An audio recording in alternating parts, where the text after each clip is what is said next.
Hi everyone, I'm Dr. Mike Arnold of Children's Hospital Colorado and the University of Colorado on the Ancients Medical Campus. Welcome to my Instagram Live today. We're going to be talking about esophageal biopsies in pediatric pathology as we continue our PediPath Basics series.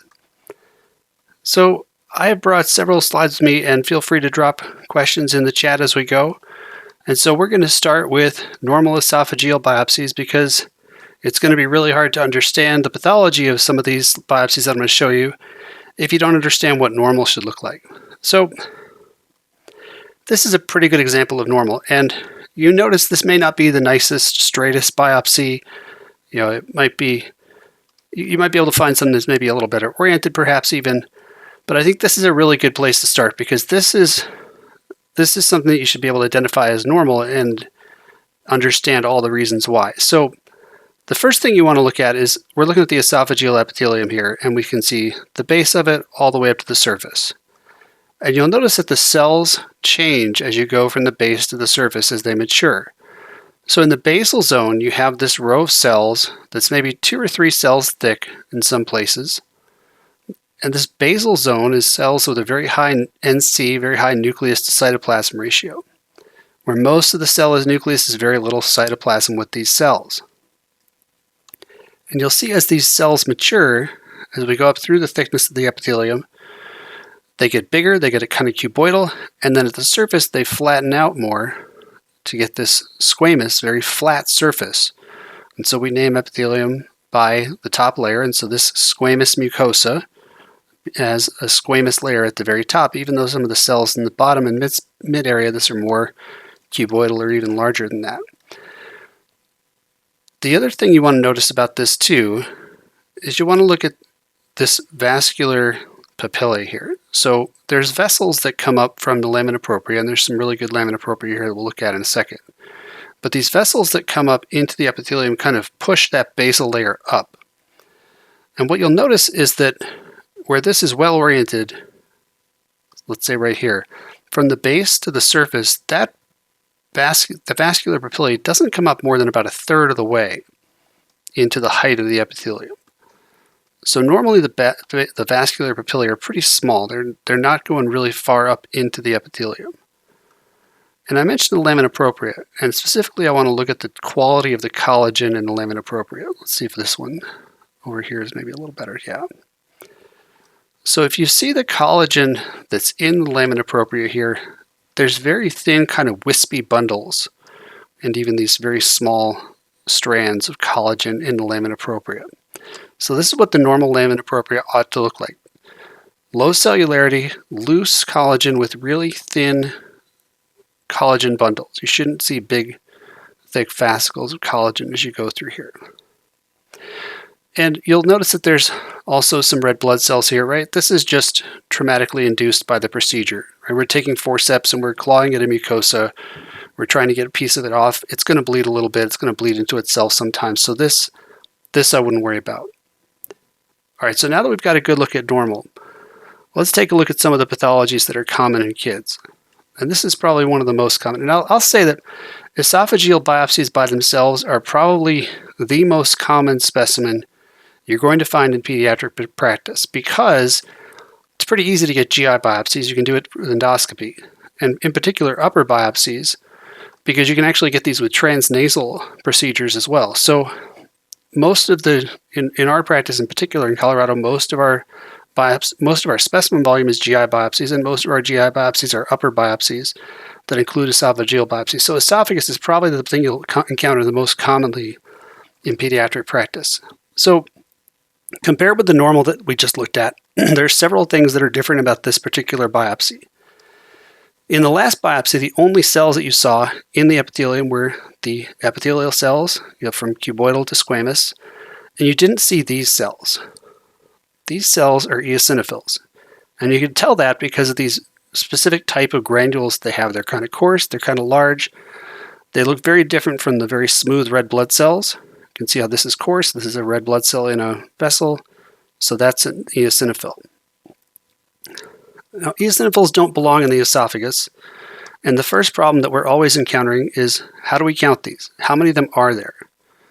because that's actually one of the things that our providers are going to ask us when we're trying to interpret these biopsies is what's the peak eosinophil count? The reason for that is that's going to track with symptoms, and that's a component of something called the Eosinophilic Esophagitis Histologic Scoring System, or the EOE-HSS. Now, EOE-HSS is a good research tool. It's a good guide for what to look for in an abnormal biopsy. And I'll talk about some of the features of that system as we go through it. But the first thing that you want to look at is how many eosinophils are there. And there's a couple of things that confound these counts. Some people are going to insist that this is an eosinophil because you can see part of the lobated nucleus. And some people would say this is an eosinophil and this is not an eosinophil because there is no nucleus. You can't tell where that cell is, where the nucleus of that cell is in this plane of section. To me, that's a plane of sectioning artifact. You've taken a cell that's got a lot of cytoplasm, you cut, say, just through with this edge here, and you haven't caught the nucleus. I would still count this because this is a nice round aggregate. Now, the fact that there's differences in how to count this points to a larger problem with eosinophil counts. It's really variable person to person. So there's going to be some variability in these counts no matter what you do. Also, when you get 2 or 3 globs of eosinophil cytoplasm plus nuclei on top of this, how many eosinophils are in that group? Is it 3? Is it 4? Is it 5? I don't think you're wrong to say any of those things. So just keep in mind that the number of eosinophils is kind of an estimate. You want to be able to give a peak count. That's really important, kind of trending biopsy to biopsy to see how these patients are doing. But you got to realize there's some variability in that. The other thing you got to look for too is what these eosinophils are doing. So you'll notice in a couple places here, there are some superficial spaces in the epithelium. I'd argue this one right here, where there's at least 2 nuclei and a lot more cytoplasm than that. I think that's probably a superficial eosinophil microabscess because you've got at least 3 eosinophils in the superficial space in the epithelium. So that's one feature to comment on. And then if you also look, in addition to these really round aggregates of eosinophil granules, you can see these really fine linear stripes of granules that are kind of percolating between the epithelial cells. These are, in my mind, evidence that eosinophils have degranulated in the epithelium. So there's evidence that they're doing something active. So in terms of how I'm going to report this biopsy, so I mentioned the eosinophilic esophagitis histologic scoring system. I'm not going to call this top line in my diagnosis of my pathology report as eosinophilic esophagitis. My report is going to start with mucosal eosinophils, because whether or not this is EOE is actually a clinical decision that depends on several other factors. Do they have eosinophilia in other parts of the GI tract? If they have eosinophils in the stomach or duodenum that are increased, that's not EOE. There's also other entities like PPI-responsive esophageal eosinophilia that are going to look histologically identical but are not EOE. So there's some clinical input that's involved in that. So in the pathology report, I'm just going to say mucosal eosinophils, and then in parenthetical, I'm going to give a comment, or rather statement. I'm going to say up to however many per high power field. When we're doing this on digital slides, we've kind of mapped out how to draw a circle that's the right size and kind of correlate that with our glass microscope field area for our high power field, so that our counts between our whole slides and our glass are similar, but that's a whole nother story. So you're going to give a peak count up to this number per high power field, the equivalent of a 40x field on our microscope. And then in that parenthetical, I might say with or without degranulated eosinophils, with or without superficial eosinophil microabscesses. And then after that, I'm going to say, and with reactive epithelial changes. Because you'll notice, and let me go back to our normal for a second, this looks very different. Look at how pink that is compared to this. This looks very blue because that basal zone has expanded. So you have basal zone hyperplasia, because now instead of being 2 or 3 cells thick, the basal zone here is arguably more than half of the thickness of the epithelium. So in the EOE-HSS, there's numbers assigned to these features that we're going to talk about in the epithelium, 1, 2, and 3, that roughly correlate with 1/3, 2/3, and full thickness. When I report them, so I use the EOE-HSS as a way to identify features that are worth reporting, and then I'll describe them as mild, moderate, or marked based on something that correlates with EOE-HSS. So the first thing I look at is it's very blue because of that basal zone hyperplasia. So this is, I'd say, moderate to marked basal zone hyperplasia. You'll also see, here's a nicely oriented area. Look at this vascular papillae. It's way up in the top third of the mucosa. And I told you that normally it's really small or kind of in the bottom third. So this is elongation of that vascular papillae. So that's two reactive features. The other thing too is you look at some of the surface, you see it gets really pink right at the surface. So that's the beginnings of some perikeratosis. And you can also see that in that area where there's perikeratosis, there's some admixed eosinophils. So I'd say perikeratosis with admixed eosinophils in the list of reactive epithelial changes I'd put in the diagnosis line. So we got basal zone hyperplasia, elongated vascular papillae, perikeratosis with admixed eosinophils, and I might call it focal or patchy just to correlate sort of with how the scoring in the EOHSS is described. And the other thing that's a little harder to find in this biopsy, but if you can see these areas here, there's a lot of extra space, it looks like, between these cells. This is edema in the epithelium, so there's extra fluid in this epithelium, and when we fix this with formalin, those cells shrink down a little bit, they separate from their neighbors, and that gives us that artifactual clear space. So there's some patchy edema here as well. So that's all the epithelial changes we can see. The other surface epithelial change that's probably not well represented here is if you see single cells kind of flaking off the surface. That's another type of reactive epithelial surface change you can identify. But let's focus our attention now on the lamina propria. So this lamina propria compared to our normal lamina propria, let's put both these at the same magnification. So here's 40x. He's got these wispy collagen, right? Here's 40x. And this looks really thick, really dense, really ropey.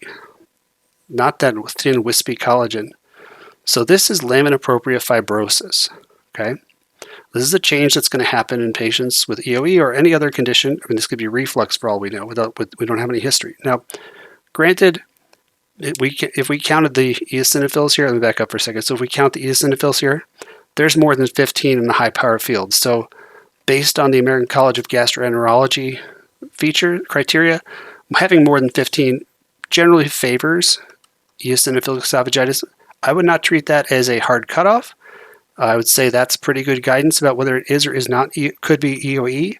But again, it's got to depend on correlation with other clinical features, PPI response, things like that. And there's really no one hard, fast test to say it is or is not EOE. It's the combination of all those factors. But in the lamina propria, patients that have this have mucosal eosinophilia, one of the things they're going to have at some point, if they have it for long enough and severe enough, is they're going to have this fibrosis of the lamina propria. So we've got lamina propria fibrosis, and look at these. These are eosinophils in the lamina propria. You shouldn't have any normally, and they're not just in vessels. They're not just passing through. That one is. But look at these. These are in the collagen, nice round aggregates of granules with the bilobated nuclei. That's definitely an eosinophil in the lamina propria. So that's all the things you should know about when you're looking at these biopsies to describe to your clinicians, to give them all the information they need, to understand what you're seeing when you find eosinophils in an esophageal biopsy, how to report that. And I put all that in the diagnosis line, so it's very easy to find. Mucosal eosinophils up to, let's say, 45 for high power field, close parentheses, with reactive mucosal changes, open parentheses, basilar hyperplasia, maybe moderate basilar hyperplasia in this case, elongated vascular papillae, patchy perikeratosis with admixed eosinophils, superficial eosinophil microabscesses, and focal edema. And then I'd give another diagnosis line, lamina propria fibrosis with lamina propria eosinophils. So in that brief, concise description that I put in the diagnosis, I've kind of touched on all the elements of the EOE-HSS without having to really plod through all the counting of each of those features. And by saying things like moderate, mild, marked, the provider who reads that is going to get some sense of what I'm seeing. All right, so now let's take a look at another esophageal biopsy. We've got a low power, we got a nicely oriented biopsy. It looks nice and pink. So this area looks pretty normal. This vascular papillae might be a little long. Let's see what's going on over here. Okay, so here, what have we got? We've got pretty normal looking epithelium, but there's these extra cells here that don't belong. And they don't have that really nice pink granular cytoplasm. In fact, they've kind of got neutrally staining cytoplasm, kind of neutral pink, and they've got multilobated nuclei. These are neutrophils. And we've got even superficial abscesses of neutrophils in this biopsy. So whenever you see this pattern, this is what I would describe as acute esophagitis.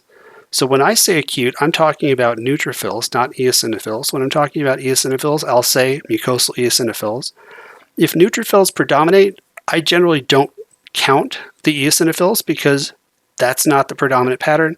That's not what's driving pathology here. So when I see a biopsy like this, I start looking around for other things that could explain this. And I think this case is a great example of don't get focused on just the mucosa. If you see all this other stuff, all these kind of sloughing squames, take a good look. Because what you see right here, anybody throw it in the chat what this is? I'll just describe it for a minute and give you a second to throw it in the chat. So we've got this kind of tube-like structure with it sort of looks like it's got breaks and holes in it. And then over here, we've got these smaller round structures that sort of look like they're kind of oval shaped with a nucleus maybe pushed off to one edge. Yeah, these are pseudohyphae. This is Candida. So so-called spaghetti and meatballs, this is Candida esophagitis. So Candida, sometimes you'll see yeast and just yeast in esophageal biopsy. That could be oral contaminants that come down. But when you see pseudohyphae like this that are spearing through the epithelium, that is evidence of tissue invasion. That is Candida that is in the esophageal epithelium. And so I would call this on my diagnosis line acute, because of this inflammation, candidal esophagitis, right? Or acute esophagitis with Candida present or something like that. This Candida is provoking this response. I would say this warrants treatment. Now, that may not always be the case that it looks just like that. So here's another example. Again, areas of this look pretty normal. But even here, there's not a lot of inflammation. There's not a lot else going on. But anytime you see kind of separate pieces of epithelium like this, always look real close, because what's that? Right there. That's a pseudohyphae that's spearing through the epithelium. So this is, instead of Candida esophagitis, because there's no itis here, there's no inflammation, this is esophageal candidiasis. There is Candida in the epithelium here. And there's actually a really good paper on this that was written by Mohammed Al-Somali with my wife and I back when we were at Ohio State that looked at biopsies that had this finding of pseudohyphae in the mucosa, in the epithelium of the esophagus, but without inflammation. And one thing that Mohammed pulled out of that data by doing some chart review was that patients with this histologic picture that got antifungals tended to see an improvement in their symptoms. So I like to report this because I feel like if this gets treated, it may improve whatever symptoms the patient is having. So whether or not it's candidiasis or esophagitis with Candida, I think that's always worth reporting. Curious what folks in the chat would think about that. So drop in your thoughts as we go here. I'm going to show another case. All right, so here is another biopsy. And to me, lymphoid aggregates in kids throughout the GI tract, they're always going to get crushed. They're always going to look hard to look at, but they don't mean a whole lot. That's just what kids do. Their immune system is meeting the world, and it's okay to have those.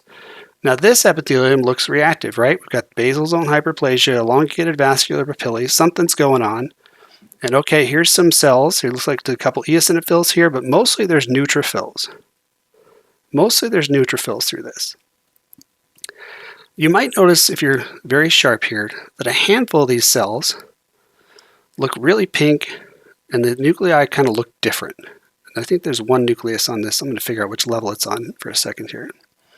There's one nucleus in particular in this case that really stood out to me as something's going on here. So look at this. This looks like a really big nucleus. Maybe it's two nuclei even. And this one looks really glassy and really pink.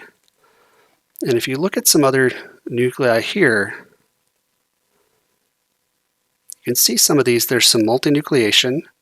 There's not really great margination of the chromatin here. There's maybe the beginnings of some inclusions, but I think there are a couple of these that are multinucleated. So you got this multinucleation, you got maybe this beginnings of some clearing of the nuclei. But to me, you get this really glassy look to the nucleus. This always worries me about a viral process. So if you see molding, multinucleation, and margination of the chromatin where it's all pushed out to the edge of the nucleus, that would make us think about herpes. Now, this is not the greatest example of it, but so I threw some stains at this case when I got it. And sure enough, our immunostain for HSV picked up some of these cells in that area where you saw several of those glassy looking nuclei. It picked up that there's some HSV in that cell right there. So this esophagitis, endoscopically at the edge of an ulcer, is actually an HSV esophagitis. Yeah, it's HSV. Very good. I know you guys are a little bit behind me in the chat because of the delay in the live stream, but somebody before I showed the immunostain probably figured out that was HSV. Very good. All right, I'm going to show one more. Throw any questions in the chat as you go. So this is another pattern that we come across once in a while. We can see this in adults or in kids. This is a really good one to recognize because this is kind of distinctive histology. Unfortunately, the etiology of this is, we'll talk about it in a second, it's not super clear. So how does this look different from normal? First of all, you have the top half of this looks really, really pink compared to the bottom half. And you've also got this separation in the middle. And in several places here, let's find a level that's maybe in better focus here. Yeah, in several places here, you've got inflammatory cells, you've got some neutrophils, maybe some lymphocytes even, kind of in the space that's splitting. So this pattern, when you see this, and sometimes endoscopically this is really striking, sometimes they'll describe this as strips of epithelium coming off. And what they're seeing endoscopically, here's a really good look at what this looks like when it's just beginning. So you're just starting to see this kind of cystic space form between the top and bottom half of this epithelium, and the top half is getting really, really pink. This is what they're seeing come off. That top half, when they're seeing this endoscopically, that's what they're seeing come off. And this has a couple names. It's either sloughing esophagitis because of that, or esophagitis desiccans superficialis, which just means the superficial portion of this looks like it's drying out. So this is not a terribly specific pathology. It's a very distinctive pattern. There's a lot of things that can cause this. It can be NSAIDs, it can be severe reflux, it can be chemical injury. There's a lot of ways to get this histologic picture. But it's a really distinctive pattern, so it's definitely something you want to notice. Now, because there's a lot of neutrophils here, I would definitely stain this for fungus or viruses if I saw some cells that I was concerned about. I'm going to look really carefully along this surface to make sure there's not Candida in here as well. A lot of cases that I've seen of this turn up negative for those things. So I just describe it as sloughing esophagitis or esophagitis desiccans superficialis. Not a super specific etiology because there's so many things that can cause it. They'll have to figure this out clinically, but it's a very important pattern to recognize. It's very distinctive, very uncommon to see it in kids, but a very clear diagnosis when you can make it. You can definitely tell them why they saw that picture endoscopically. All right, well, thanks for joining. Those are some great cases. Thank you so much for joining.